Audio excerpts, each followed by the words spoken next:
Welcome to Hardback Life. It's time for stories, sass, and strong opinions. Let's turn the page. I'm Cassie, and I'm alone again. Life was really life in this last week, guys. And then because it was the holiday weekend of Easter, our schedules just were not lining up. So I told Becca not to worry about it, enjoy Easter with her little babe, and I would take it this week.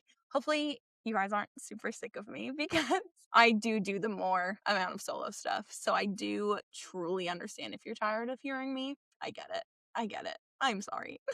But here I am.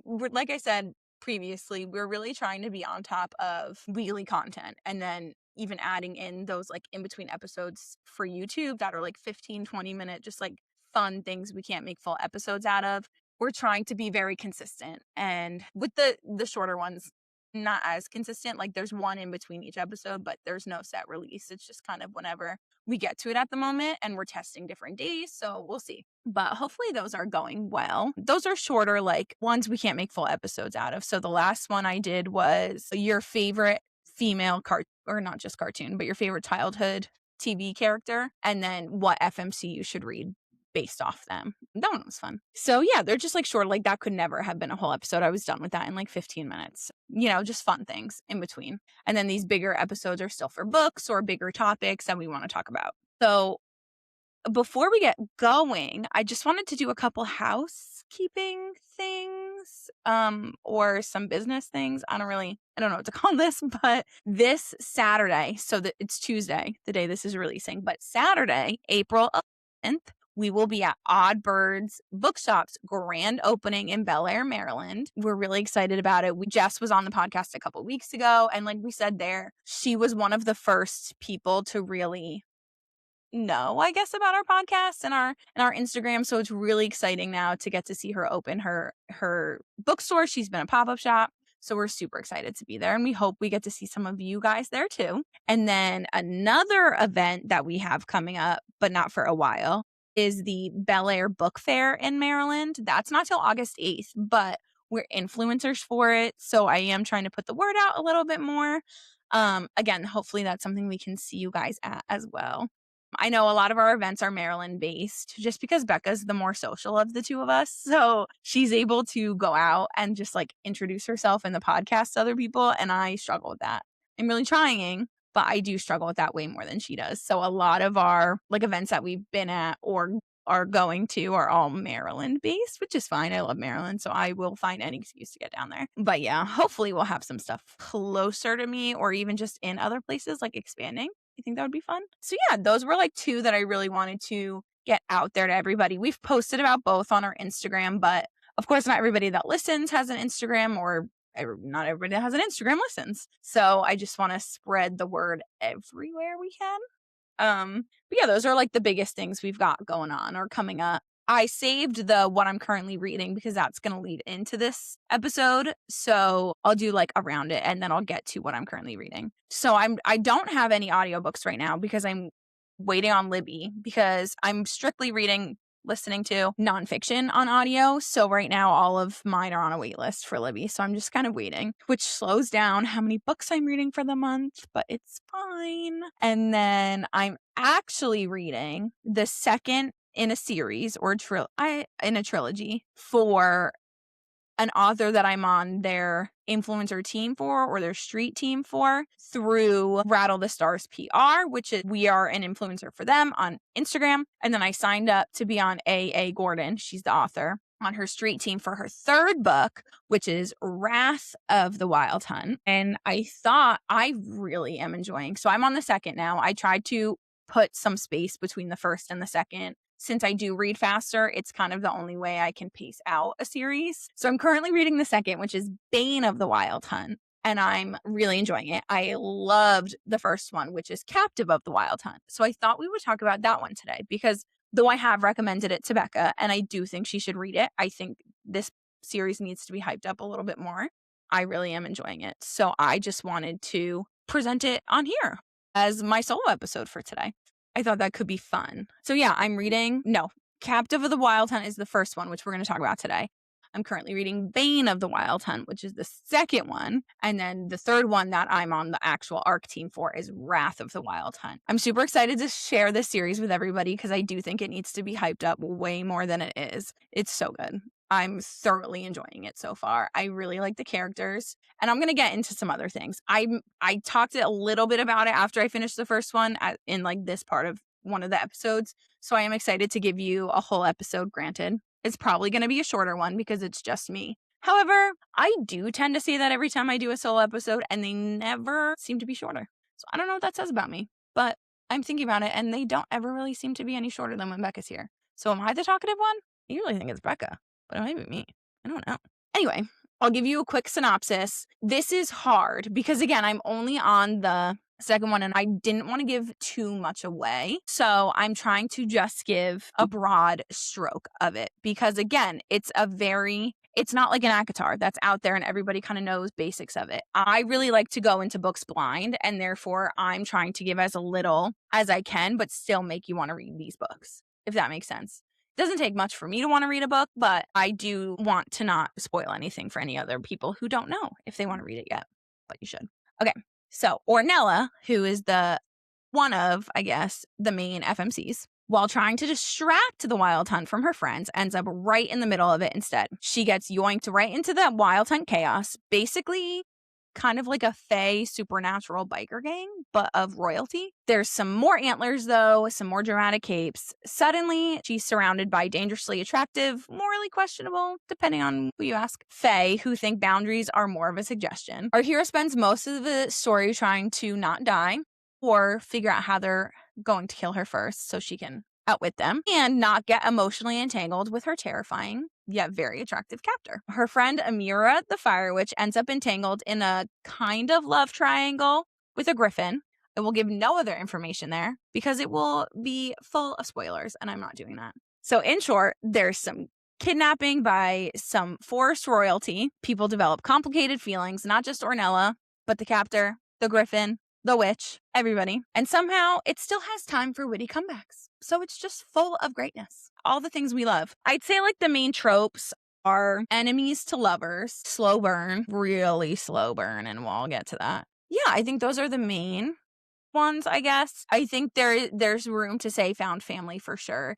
I don't know if it's necessarily solidified as much in the first one, but there's definitely room to say found family, which is enemies to lovers and found family are my two favorite, especially for a romantasy, so I'm here for it. So just a little bit of background. Again, this is not giving away anything detrimental to the story. I really don't like to do that. So in order, she was protecting her friend Amira and the griffin, and that's all I'm going to say about the griffin. In order to protect them, she had to kind of travel through realms to get the attention of the Wild Hunt because they could sense her going back and forth. So because she was going back and forth, they thought she was plotting against them and the Autumn Court. That's where the Wild Hunt stems from, the Autumn Court. So they tracked her down, and she managed to kill one of them. And apparently, in this realm, they are almost unkillable because of the type of armor they have that's like fitted for them, but the armor decides when it meets somebody worthy of taking the Wild Hunt on. So literally you are only able to be killed by one person, and it is the person who is meant to replace you in the Wild Hunt. So Ornella is managed to kill this giant fae. She is also fae, by the way. And so in their tradition, she is supposed to now take his place in the Wild Hunt. The issue is, one, she's a female, and there's never been a female member of the Wild Hunt. And two, they're pretty pissed about it. Pretty pissed. They're pissed that she was able to kill him.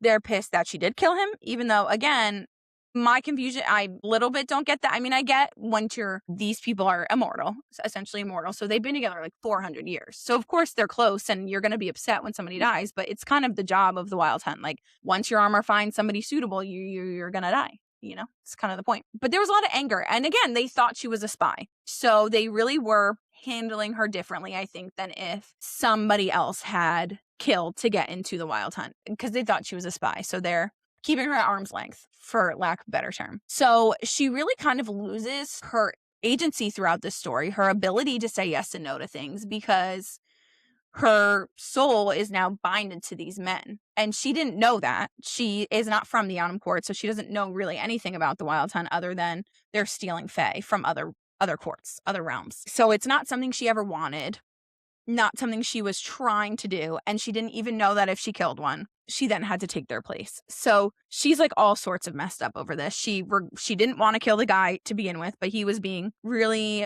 a dick to her, like, for lack of a better way to say that. Because like I said, they kind of think they're immortal because only one person's going to be able to kill him. And none of them thought it was going to be a girl. So, there's that. So then she's kind of stuck dealing with his friends who are part of the Wild Hunt, who now have to kind of welcome her, even though they don't trust her, into this inner circle of people. And once you're in the Wild Hunt, you have access to each other's magic. You can telepathically communicate. Like, there's a lot of things that go into it that she's now going to be privy to, and they still think she's a spy. So they don't trust her, but because she's now bound to them, she really has no choices. She is stuck with them. At the beginning, it was not great. One did take her because he's kind of the most patient, I think, out of all of them. He did take her and he's like, let me try to train her. Let me try and figure this out. And that ends up being the quote unquote captor, kidnapper I was talking about. Obviously, she agreed in the sense where she didn't really have a choice to go with him. So when I say she lost her agency or any autonomy she had, like, she technically could say no, but they don't know what that would have done to her. Like, that could have killed her. That could have, there's never been anybody in the Wild Hunt to reject the bond of the Wild Hunt because usually don't kill one of them. You know what I mean? Like, it's so much for her to understand in such a short amount of time, and she doesn't get choices anymore. She loses that. And for centuries, she was on her own. She ran from whatever. See, I still don't, as being in the second book, I still don't know a lot about her background. I know that she comes from a very influential Fae family, I guess I could say, and she ran from that life, and she's been hunted by her family ever since. So I know that losing her choices was really hard for her, for this character. One thing I really like about this story and the writing and the characters is they are, and I do specifically remember saying this in the episode where I briefly talked about it, they are allowed to feel all of their trauma and their issues without appearing weak. So I feel like in a lot of stories, especially the females, you are either dealing with your trauma or you are a badass. There's only one, you can't do both at the same time in a lot of stories. Like, I do feel like in ACOTAR, like specifically, that's one Becca brought up. Like, when Feyre was going through everything, specifically in A Court of Mist and Fury, they didn't expect much from her. They let her come, but she was kind of quiet. Whereas in this one, like, Ornella is doing shit. Amira is doing shit. And they're still struggling with their past and things that have happened to them, but that doesn't stop them from doing all of the really kick-ass things that they were made to do. So that's something I really enjoy about these books. And then even the men, they have trauma. They're allowed to feel their trauma, but it doesn't make them any less of a warrior or any less of a force to be reckoned with, I really like that. I really like that. Gordon is showing that trauma doesn't stop you necessarily. Yes, it's hard and you'll have your moments, and they all have their moments, but it doesn't stop them from being warriors. It doesn't stop them from fighting. It doesn't stop them from, taking care of what they need to take care of. And I really like that. I feel like that gets skipped by a lot of authors. That's probably one of my favorite things about this book. They are feeling it. They're allowed to feel it. They're allowed to talk about it, but they are still able to do all of the really kick-ass warrior shit that they do.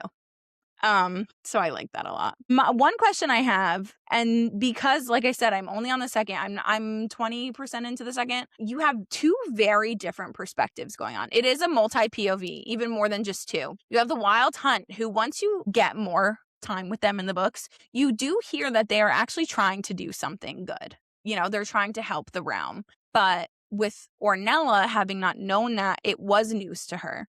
From her point of view, they were kidnapping, they were doing terrible things. So the friends that she saved, Amira and the Griffin, still have that mindset of this Wild Hunt is doing terrible things. They have Ornella, they're gonna hurt her if they haven't already. And so the question that came up was, is the Wild Hunt villains, anti-heroes, or do they just have a different code of morals? And that's where I struggle. I need them to come together. They still haven't come together yet where I am in book 2. So it's hard you see both sides right now because you're getting both points of view. But I don't know. I don't know how to answer that because hearing from there, like at the beginning, I was like, oh shit, like this is literally what I said in the synopsis. Like, this biker game's gonna like get her, But now that you hear their side, you're like, oh, that makes so much sense. So I don't know. I'm really interested to see when the two sides come together, what that's going to look like. I'm super excited for that. Now, because I didn't go back to the slow burn. Slowest burn of my life in both Amira's relationship and Ornella's. And I love it. I love a slow burn. But there's been one kiss, maybe two, in the first book, and the 20% I'm in already. You know who's going to end up with who, but the slowest burn ever. And I'm okay with that. I'm not shitting on that. I like a good closed door. I like a really slow burn. I like the buildup. I'm more into the romance than the smut. So I really don't mind that. But it is one of the slowest burns I've ever experienced. But I think it's making the story because there's so much more that's going into these relationships and so many other things to consider. Again, I'm really trying not to give away too much because I really like to go in blind. But basically, mates are brought up in this book. But it's not the same as like the ACOTAR mates. There's a whole different kind of mates, and it's called I don't know how to say it. Anam, ANAM, and it's people who take their first breath at the same time. They're bonded in a way that doesn't necessarily have to be romantic mates. It can be, honestly, from what the story has said so far, is they're more often than not enemies because they're competitive against each other. They can be romantic, they can be friends, they can be enemies, but all that means is they have this really powerful pull towards each other. They can sense each other. There's just a more magnetic feeling to each other. So that became a thing in the first book. And I have a feeling this second book is really going to get into more of it from Ornella's side of it. So right now we only know it from Sage. I don't think I said that. Sage, the one who took her in. We only really know it from his point of view and his family because that's who she spent the first book with for the most part. So I'm interested to see more from Ornella's past and what this bond means to her fae and her bloodline. Because we do know that her mother purposefully had her in secret to avoid her being tied to a man that way. Because her fae, so Sage is a type of fae, but her type of fae uses it as a weapon against females, basically. And they use it to stick them in marriages or bonds that are used as leverage and power. So they're not used for positive things. Whereas where Sage is from, it is a more powerful thing. It's seen a lot less because they don't purposefully hold pregnancies. Like in Ornella's realm, they'll make the baby, they have magic, so whatever. They'll make sure the baby does not breathe until their desired person, another child, is born that they want them to have first breath with. So it's really not great for the females. But in Sage's realm, with his family, it's it's special, it's magical, it's a huge connection. So I'm interested to get more of Ornella's past and the trauma, be able to unpack more trauma. As she's getting more comfortable with Sage, we're getting little bits and pieces of it, which I love. I do love that it's all coming naturally in that sense where he is being very kind to her. Like, yes, he wants answers. He's worried that there's things she's hiding, which she is. Some very big things, which we as readers don't even know, but we know she's hiding stuff. I'm excited. I love that he's letting it play out on her terms. And there's things she's letting play out on his terms, but nothing the way she's hiding it. Like, she is hiding pretty much, like, my guess is that she is fae, like, royalty, like top tier royalty. And they've alluded to her being from a powerful family, but not much about it. And the rider that she killed from the Wild Hunt was also fae royalty from her court. They're from the Summer Court. And she knows of him and knows that he wasn't as powerful as she was. So I'm very interested to see more about her story. I'm definitely more interested in Ornella and Sage's story as of right now. Amira and I don't even want to say his name because I feel like that gives stuff away. But Amira and the Griffin are still very interesting. I still really enjoy their point of view and their chapter and their stories, but there's something about Ornella and Sage. I think it's because he's a fae. You know me and the fairies, guys. They're just my weakness. I don't know what to say. So I do enjoy their plotline more, but I think they cross. Like they're going to be important together. They're just separated right now because, like I said, she technically is a captive of the Wild Hunt. So Amira's not. I am excited to get more with Amira and see how her life with the Griffins is going to play out because the witches and the Griffins don't have a good history. So I'm excited to see how that's going to play out in book 2 because in book 1, she was just with her Griffin. And now they're back in his court with all the other griffins. So there's a lot of drama, but I enjoy it. I don't know. I really I might not be doing the best job of explaining it. One, because it's easier to, this is the thing, why this is the first episode I've done with a book by myself, is it is easier to explain books when somebody else is there with me because they're asking questions. I know what I'm talking about, even if I'm talking in code to you, so I don't spoil anything. So I worry that I'm not explaining it the best that I can to you guys. But I'm telling you, I really enjoy this book, this series so far. And I might not be doing it justice, but I highly suggest you read it. I mean, just for the aspect of how trauma is handled in this series alone, I really enjoy that aspect of it. I really like the dynamics of the relationships, not only between Ornella and Sage and Amira and the Griffin, but Ornella and Amira are best friends, and Ornella has not had friends in hundreds of years because she just keeps getting hurt for one reason or another. They rat her out to the family, they die, whatever. And she has so fiercely protected Amira and loved Amira as a friend. And I love that. I love that kind of friendship. I mean, you guys know Agatha, that's part of my favorite thing is that found family. And both of them were alone. So they only had each other. So the fierceness and the protectiveness is so sweet, but so out of necessity also. I love that relationship. And the fact that when she went to the Wild Hunt, she expected to die. She did not expect to come back. She did not expect to join them at all. So, they really thought they were saying goodbye to each other. And I don't know, I love a good friendship. I love romance, but I also love a good friendship. So I just think there are so many really positive aspects to this story. World building is very interesting because it does overlap with the human world. So it does. I think she does a really good job of, a lot of times she compares the human world to the Fae world because Ornella and Amira actually have both spent time in the human world realm, whatever. So they are able to make comparisons between the two. And I think that's super helpful in a fantasy book, especially one like this where there are the courts, there's the veil. So I think she does a good job. I really like the comparison. My favorite thing is, obviously they speak different languages. It doesn't affect the reading at all. It's all in English. But when Ornella gets annoyed with the men in the Wild Hunt, she'll curse in English, like human English, and they don't know what that means, but they get so irritated because they're like, we know it's not a good word, or you would be able to say it in our language. And I just think it's so funny. She is so stubborn, and it's so funny to read.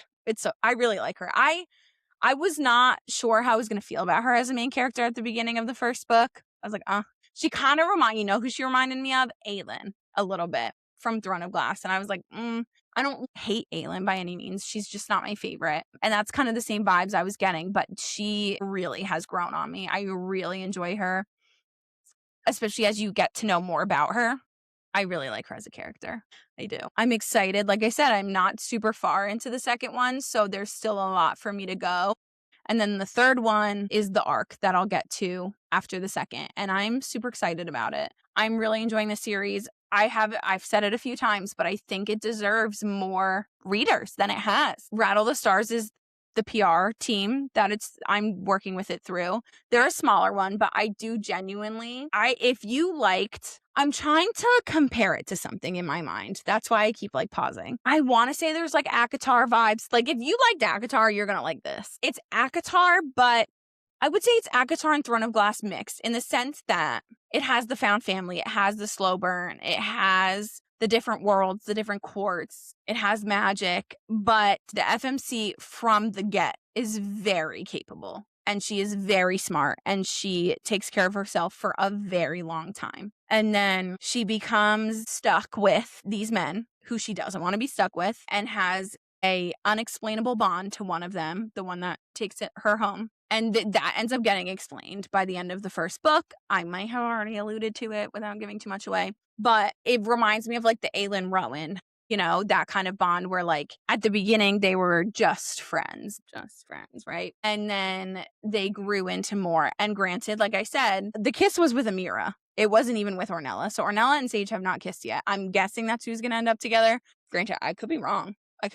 So it's giving those same kind of the type of worlds that are involved, the type of realms is more ACOTAR, but the type of action and character relationships are more Throne of Glass. Even like, I struggle with the relationship part because it took Aelin a long time to accept Lysandra. Probably saying that one wrong. But Ornella and Amir started. They were the original characters. They started as friends. It started all with them. I'm trying to pull bigger ones so that I can hype you up to read it because it's so good. I know people are gonna be like, "You're reading it. You're on the team. Like, remember, you have to like it." I don't. I've never done any other episodes on arcs, and I think that speaks volumes. I have brought up arcs that I've really enjoyed, but I've never done a full episode on one. Granted, it's my first solo episode where I've done a book, so maybe that'll change. But I think it does say a lot that it's my first solo episode book that I've done. Other solo episodes have kind of been on generic topics, and that I'm only on the second one. Like, I'm really enjoying it. I'll read you my review for it. So this is on Goodreads, Instagram, wherever I post reviews. It says, this is the first fantasy book / series I've signed up to read as an arc, even applying to be on AA Gordon, team. I try to stay away from fantasy arcs out of fear that they may be lacking in comparison to some of the bigger series I've read. Well, I'm sure glad it did not stop me this time. As the first of the series, this book does a wonderful job of world building and introducing characters and dynamics without overwhelming the reader. Characters are introduced with many layers, unfolding slowly, and sometimes not even fully yet as the book progresses. The magic system might be one of my favorites. I love how it relies on a connection to the world and nature. How have I not talked about that yet? I love the magic system. Ornella specifically, because she's from Summercourt, very much relies on the earth and nature, and I love that. However, what really pulled me in was that the characters are allowed the space to feel and deal with past trauma. Many times, authors blow through trauma in order to show healing and a positive outcome, as if one cannot portray strength unless they are fully healed, but not here. They are allowed to be strong, smart, and capable while still figuring out how to navigate through these situations, people, and traditions that have caused them harm. As I said at the beginning, I'm very glad I didn't let my hesitation to read fantasy arcs hold me back from signing up from this series, and I cannot wait to read more. I think that sums it up. Like, I truly, if nothing else from this episode, because again, I've never explained a book without people asking me questions, so that was kind of hard. If nothing else from this episode, just know, like, I loved it. And I'm not gonna, granted, I've never read an arc where I didn't like at all. I've always been able to find things for it, but there are definitely books that, like, I've read and I'm done. I don't need to talk about them. I've posted my review and I'm done. But this one, I've enjoyed so much. Like, I'm invested in these characters. I'm invested in what is happening. And I think it's because, like I said in the review, they are unfolding so naturally and things are building so naturally. The way, obviously, it's fae and magic and it's not natural or real, but the way you don't just get to know everything about somebody the second you meet them. These characters we're learning them at their pace. And I love that. I really do. I love that they're getting to move through life with their trauma as they're learning to heal. I love the relationships. I love the dynamics. I really do. I just really like these books, guys. I highly suggest. I promise I'm not just saying this because I'm on the team. I just wouldn't be saying anything if it were just because of that. I promise. I really wouldn't. I've never really gone into depth. I've talked about arcs, don't get me wrong, like I said, but I wouldn't do a full episode on all of the arcs I've read. There are some I can, but I wouldn't do them on all of them. There are books where I'll text people right away, you have to read this. I texted Becca, you have to read this one right away. Like I said, I think if you enjoy ACOTAR or books like that, this book is for you. If you're new to fantasy, this might be a good one to start with too, because like I said, there is a lot of human crossover for the world building. So the world building's not super intense like in ACOTAR, because you're able to compare it to human things. You know what I mean? So yeah, I really truly hope that at least one person reads it after this, and enjoys it. The second one, they're all on Kindle. Well, the third one's not on Kindle Unlimited yet. The first two are out on Kindle Unlimited.